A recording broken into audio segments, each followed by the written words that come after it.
Amsal pasal 14 ayat 23. Pembacaan Alkitab berbunyi sebagai berikut untuk kita sekalian. Dalam tiap jerih payah ada keuntungan, tetapi kata-kata belaka mendatangkan kekurangan saja. Demikian pembacaan Alkitab untuk kita. Terpuji Kristus, firman yang hidup kekal sampai selama-lamanya. Amin. Haleluya.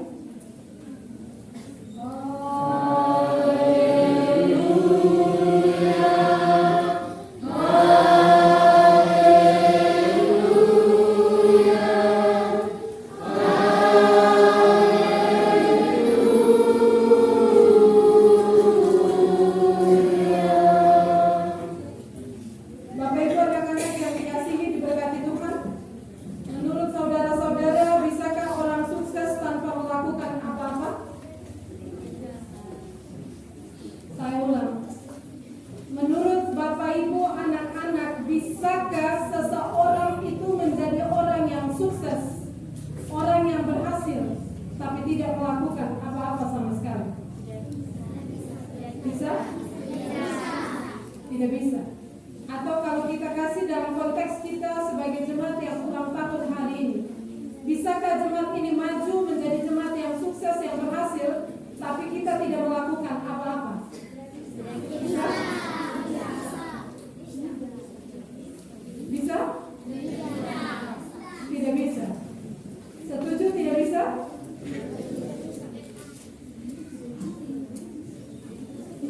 Pasti kita setuju, kita terima bahwa seseorang itu tidak bisa sukses, tidak bisa berhasil dalam kehidupan ini kalau tidak melakukan apa-apa.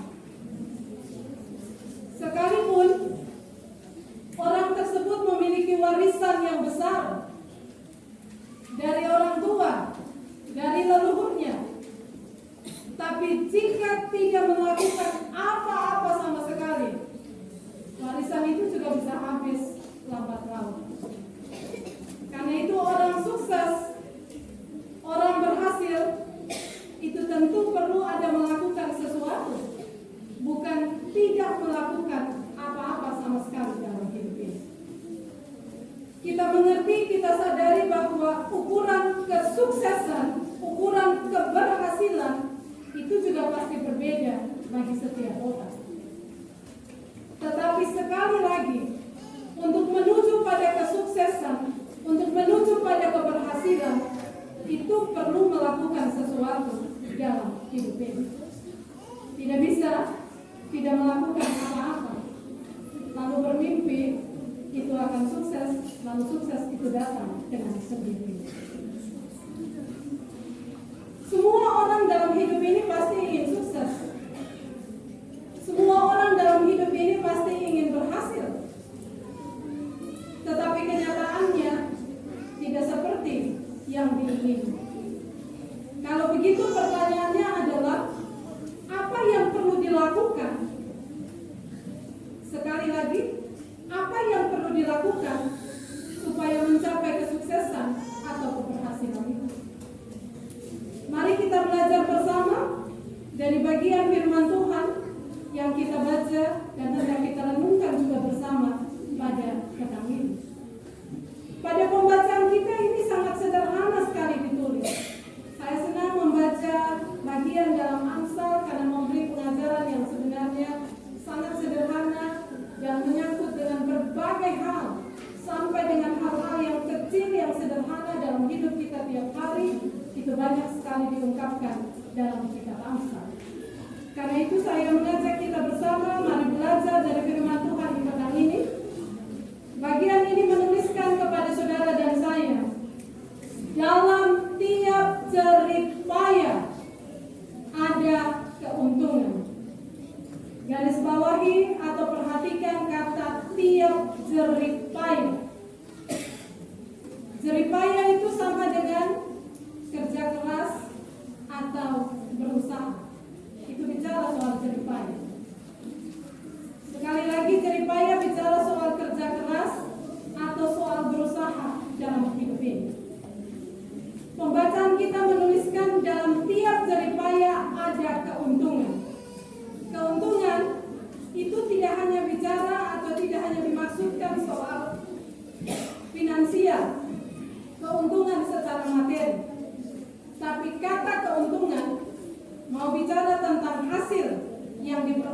dalam hidup ini. Jadi secara sederhana mau dibilang, dalam tiap jerih payah ada hasil yang diperoleh. Dalam tiap kerja keras, dalam tiap usaha yang dilakukan, itu pasti ada hasil yang diperoleh.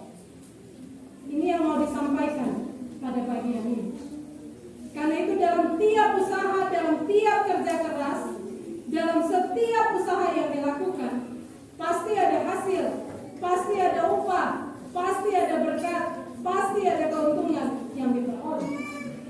Sama dengan mau memberitahu, jangan mengharapkan upah, jangan mengharapkan berkat, jangan mengharapkan hasil, jangan mengharapkan keuntungan kalau tidak bekerja keras, tidak berusaha, tidak berjerih payah dalam kehidupan ini.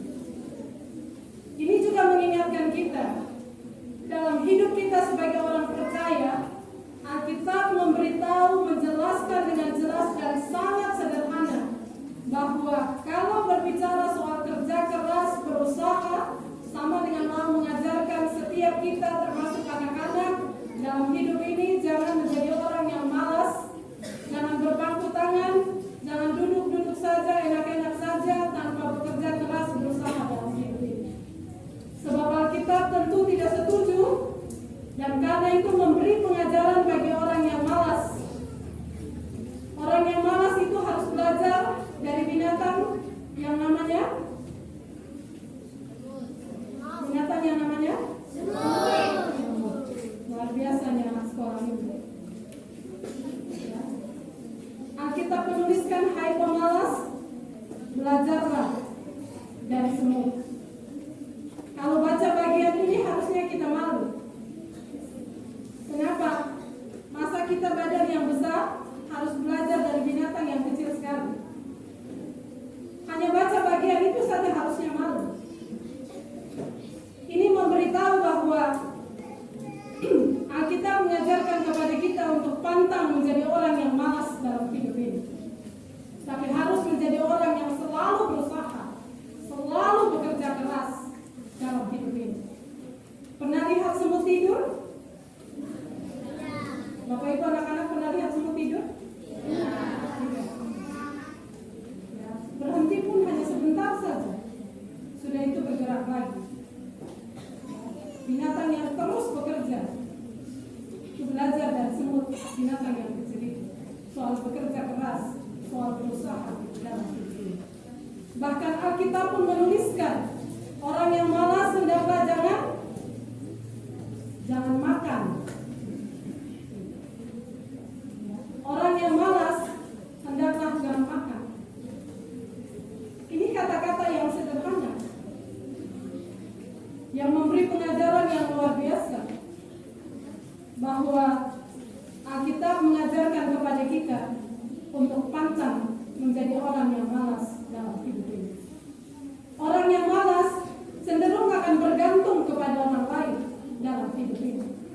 Orang yang malas itu berharap terus pada orang lain dalam hidup ini, dan cenderung mempersalahkan orang lain dalam hidup ini, karena hanya berharap dan bergantung kepada orang lain dalam hidup ini. Karena itu, ingatlah bahwa Alkitab menuliskan, dalam tiap jerih payah ada keuntungan. Dalam tiap jerih payah, kerja keras, usaha, pasti ada hasil yang diperoleh. Ini juga tidak berarti bahwa kalau Alkitab menuliskan seperti ini, lalu kita menjadi orang-orang yang menjadikan pekerjaan kita, usaha kita, itu menjadi dewa dalam hidup kita, menjadi Baal dalam hidup kita. Tidak seperti itu. Pekerjaan kita itu bagian hidup ini, bagian hidup kita. Pekerjaan kita harus menjadi wadah untuk kita memuliakan Tuhan. Pekerjaan kita harus menjadi wadah untuk kita menyaksikan iman kita dalam hidup ini. Kadang orang juga menjadikan pekerjaannya menjadi dewa, menjadi Baal, menjadi Tuhan dalam hidupnya. Sehingga kalau ditanya, kenapa tidak ibadah? Soalnya saya kerja jadi. Tapi waktu belum punya pekerjaan, pendeta, tolong berdoa ya supaya kami punya pekerjaan. Lalu ketika punya pekerjaan lupa Tuhan. Ini terbalik namanya. Seharusnya ketika melakukan pekerjaan tetap mengingat Tuhan, tetap memprioritaskan Tuhan dengan menjadikan pekerjaan kita sebagai bagian dari kesaksian iman. Pekerjaan kita adalah wadah untuk memuliakan Tuhan. Pekerjaan kita adalah bagian di mana Tuhan juga menempatkan kita menjadi berkat bagi orang lain dari seluruh tugas pekerjaan yang kita lakukan dalam hidup ini. Karena itu juga jangan salah memahami bagian ini. Kalau kita menuliskan dalam tiap jeripaya ada keuntungan, ada hasil yang kita peroleh, sekali lagi jangan menjadikan pekerjaan kita menjadi utama dan segala-galanya, lalu membuat kita menomorduakan Tuhan dalam kehidupan kita. Bapak Ibu anak-anak yang dikasihi diberkati Tuhan, selain itu pada bagian pembacaan ini juga dituliskan, tetapi kata-kata belaka mendatangkan kekurangan saja. Pasti kita mengerti kalau bicara soal kata-kata, begitu toh? Kata-kata ini sama dengan bilang, kalau cuma bicara-bicara saja, itu tidak akan ada hasil, begitu. Kalau kita sederhanakan bagian ini. Ini kan anak-anak banyak tidak harus pakai juga bahasa yang anak-anak mengerti. Bagian ini secara sederhana mau bilang begini, dalam kerja keras, dalam usaha itu pasti ada hasil yang diperoleh. Tapi kalau cuma bicara-bicara saja, itu tidak akan mendatangkan hasil apa-apa, begitu. Kata-kata ini sederhananya seperti itu. Sama dengan mau memberitahu kepada kita, kata-kata bicara itu perlu, tapi yang lebih perlu lagi adalah tindakannya, perbuatannya. Jangan hanya bicara, tapi tidak ada tindakan, begitu. Terhadap perbuatan yang nyata. Kata-kata itu perlu, ide itu perlu, mimpi itu perlu, harapan itu perlu, ya. Tapi yang lebih perlu lagi adalah tindakan nyata kita. Kita boleh punya konsep seperti apa, kita boleh punya ide seperti apa, kita boleh punya mimpi seperti apa, kita boleh punya harapan-harapan yang tinggi, yang besar. Kita mau jemaat ini ke depan harus begini, harus begini, harus begini, dan segala macam harus yang lain. Tapi jika tidak ada tindakan nyata, sama saja tidak akan juga memperoleh hasil dari mimpi, dari konsep, dari ide, dari harapan-harapan. Karena itu yang dibutuhkan adalah tindakan nyata, perbuatan nyata dalam kehidupan kita. Ini juga mau memberitahu kepada saudara dan saya, kalau kita menuliskan kata-kata belaka mendatangkan kekurangan saja, berarti kita perlu belajar juga untuk mengendalikan mulut kita, mengendalikan lidah kita. Karena dalam banyak bicara itu bisa juga banyak kesalahan, begitu. Ya. Pertanyaannya bagaimana supaya bisa mengendalikan mulut kita? Begitu toh? Ini semua Tuhan kasih kita 2 telinga dan 1 mulut. Bagaimana kalau terbalik seandainya Tuhan kasih 2 mulut dan 1 telinga? Pasti bisa lebih parah lagi ya. Begitu. 2 telinga itu supaya kita lebih banyak mendengar, lebih peka mendengar. 1 mulut supaya kalau kita berbicara itu bisa juga mengendalikan mulut atau lidah kita. Karena itu pertanyaannya sekali lagi, bagaimana caranya atau apa yang perlu kita lakukan supaya dapat mengendalikan mulut kita atau lidah kita? Yang pertama, supaya dapat mengendalikan mulut atau lidah kita adalah belajar kalau berbicara itu berbicara yang penting, yang perlu saja. Kalau tidak penting, tidak perlu, jangan bicara. Kata-kata bijak bilang dalam diam juga terletak kekuatan kita.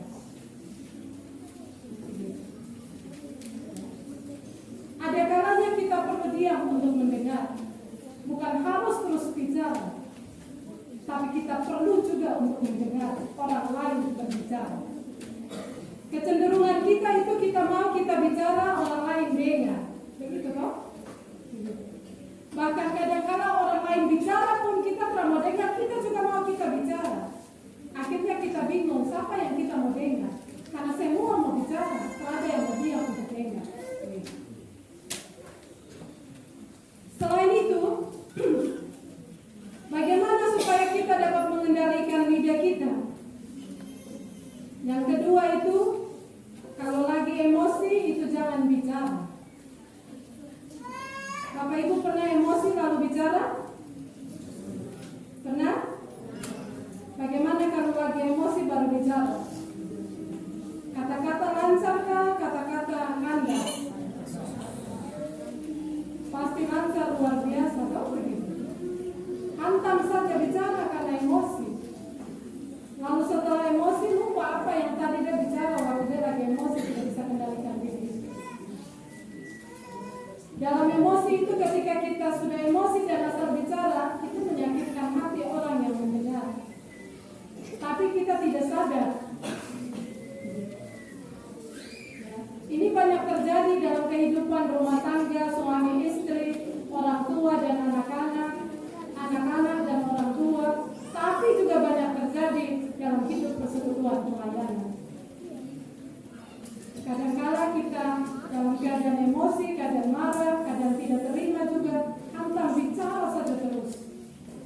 Lalu membuat yang lain satu dengan lain menjadi tersinggung, menjadi tidak berkenan, lalu merampas atau menghambat memasuki pekerjaan pelayanan, membuat orang kadang-kala kalau datang ibadah ada tersinggung dari kata-kata dan lain sebagainya.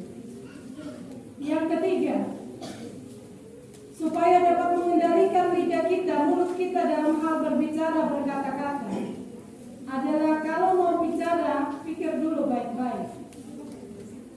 Ini saya bicara nih, maiku ada tersinggung kah terada, begitu.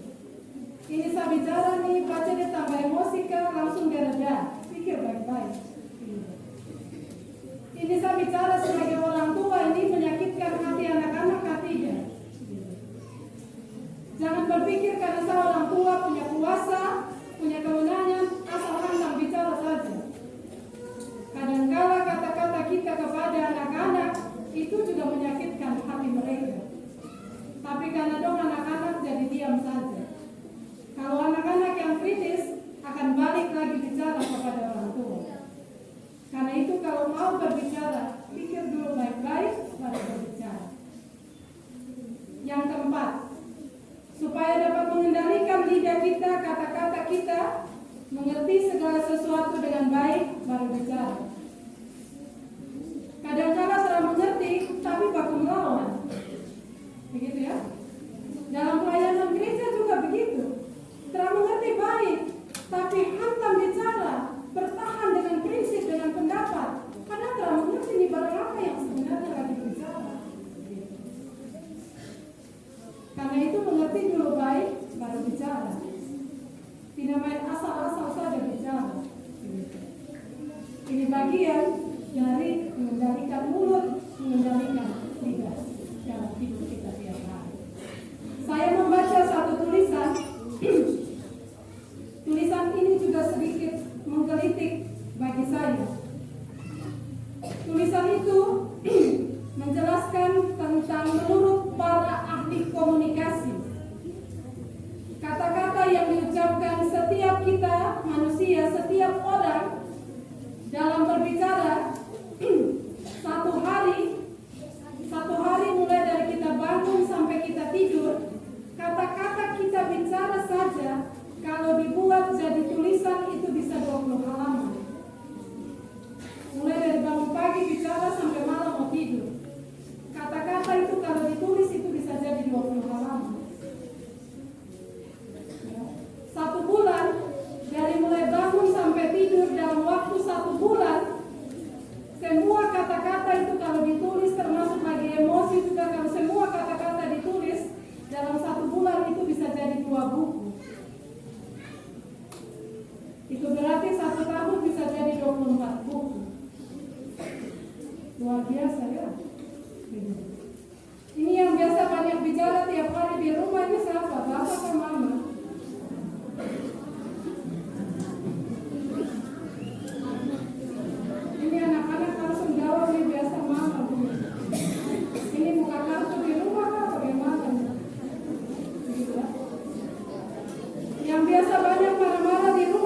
siapa? Oh begitu. Pasti bapak-bapak yang duduk dalam hati mama aku dengar. Begitu ya. Harap masalah di laut jangan bawa di darat. Tapi ini anak-anak sudah bicara yang jujur begitu. Ya. Itu berarti kalau mama-mama yang bicara tidak tahu satu hari itu bisa jadi berapa puluh halaman gitu ya. Oke. Ini memberitahu kepada kita dalam hidup ini kata-kata kita, bicara kita itu mewarnai sebagian besar dari seluruh hidup kita tiap hari. Karena satu hari bicara saja bisa 20 halaman.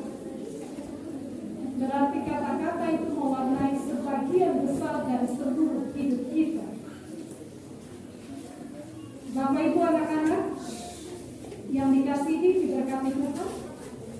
Kalau begitu, apa yang mau kita lihat dari seluruh keberadaan kita secara khusus sore ini kita berkumpul bersama untuk mensyukuri 40 tahun seluruh keberadaan persekutuan hidup kita bergereja berjemaat sebagai jemaat GKI Paulus Sanoba, belajar dari bagian perenungan firman Tuhan di saat ini. Bagian ini mau mengarahkan saudara dan saya. 40 tahun itu sudah dewasa kah? Masih anak kecil? 40 tahun itu dong bilang seumur yang sangat matang. Begitu toh?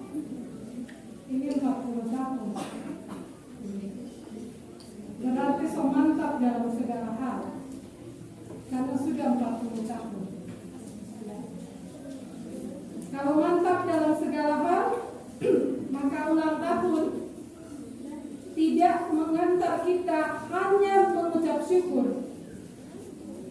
tetapi juga ulang tahun dalam hidup kita.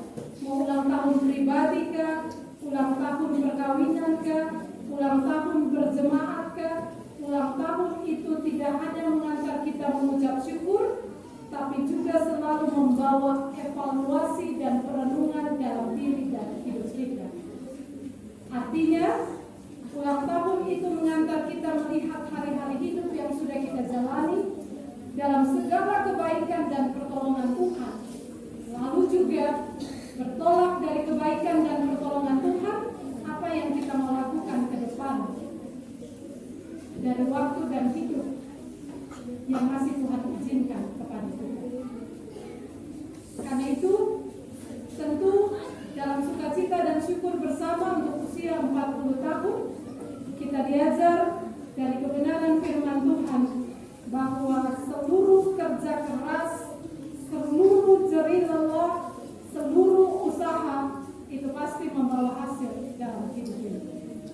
Usia 40 tahun bisa kita jalani karena pasti ada kerja keras, pasti ada usaha yang sudah dilakukan sampai dengan hari ini. Dan kita menikmati apa yang kita nikmati, kita lihat, kita peroleh pada hari ini. Tapi tentu tidak cukup hanya di situ. Tuhan masih menganugerahkan waktu, kesempatan hidup, kesempatan untuk berkarya, kesempatan untuk lebih lagi bekerja keras, kesempatan untuk terus berjuang, kesempatan untuk terus berusaha dalam hidup yang kita miliki. Karena itu, sesudah melakukan ibadah syukur 40 tahun dalam rasa syukur dan terima kasih kepada Tuhan, kita diingatkan bahwa Tuhan meminta dari kita untuk terus mewujud nyatakan dalam tindakan-tindakan nyata ide kita, harapan-harapan kita, mimpi kita, keinginan-keinginan kita, untuk tidak hanya dalam kata-kata, tapi wujudkan dalam tindakan-tindakan yang nyata, dengan mengimani bahwa pimpinan pertolongan Tuhan itu pasti dalam hidup ini. Karena itu kita semua, baik anak-anak, pemuda, juga PKB, PW, semua yang terhimpun dalam persekutuan jemaat ini, dari usia 40 tahun ini, mari kita terus merapatkan barisan. Mari kita semua mewujudkan apa saja yang kita ingini untuk kemajuan, pertumbuhan, dan perkembangan jemaat ini. Tidak hanya dengan kata-kata, tidak hanya dengan berbicara, tapi kata-kata, berbicara diwujudkan dalam tindakan-tindakan yang nyata, supaya semua yang kita rindukan untuk kemajuan, untuk perkembangan, untuk perubahan-perubahan yang lebih baik, itu pasti akan menjadi nyata ketika kita mewujudkannya dalam tindakan-tindakan yang nyata. Protes bicara, tapi juga harus buktikan dalam kata-kata. Untuk banyak, buktikan juga dalam kata-kata. Usul banyak, buktikan juga dalam tindakan. Begitu. Karena pasti semua kita mau maju. Semua kita mau ada perubahan-perubahan yang lebih baik. Semua kita mau terjadi perkembangan-perkembangan yang luar biasa. Karena itu ide kita, konsep kita, seluruh harapan kita, mimpi kita, impian kita ke depan untuk jemaat ini, mari kita buktikan, kita tunjukkan dalam kata-kata kita. Sebab Alkitab juga mengajarkan kepada kita, apa yang kita tabur, itu juga yang pasti kita tuai dalam hidup kita. Jadi ketika kita mewujudkan dalam tindakan-tindakan nyata kita, pasti juga kita tuai hasilnya dalam seluruh hidup ini. Mari kita semua yang datang beribadah bersyukur di hari ini, bahkan semua yang terhimpun di dalam jemaat ini, bahkan siapapun kita yang hadir dalam ibadah ini, dalam harapan dan kerinduan kita untuk kemajuan, pengembangan pelayanan selanjutnya dalam hidup persekutuan Jemaat GKI Paulus Manoba. Seluruh harapan, ide, kerinduan kita wujudkan dalam tindakan-tindakan nyata, karena Tuhan pasti memberkati kita dalam kerja keras, dalam upaya dengan tetap menempatkan Tuhan menjadi utama dan segala-galanya dalam hidup ini. Tuhan memberkati kita dengan firman-Nya. Amin.